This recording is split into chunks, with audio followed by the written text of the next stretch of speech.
आप देख सकते हो अभी यहाँ पे इस वाले हेडफोन की वैल्यू दिखा रहा, प्राइस दिखा रहा है 1600 रुपये, लेकिन अब जैसे मैं इस पर क्लिक करूँगा दूसरे कलर पे तो ये चेंज हो जाएगी 1200 रुपये। वापस मैं इसी कलर पे जाऊँगा तो वापस ये 1200 रुपये हो गई है। 1600 रुपये दिखा रहा था स्टार्टिंग में। बैक करूँगा तो यहाँ पे देखिए 1600 रुपये दिखा रहा है।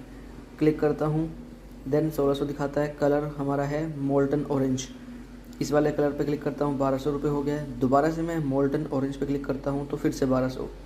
तो ये आप ये प्राइस ड्रॉप बहुत बड़ा देख रहे हो, इसमें 400 रुपये का प्राइस ड्रॉप है। तो आप इसको ऑर्डर कर सकते हो अभी। Thank you.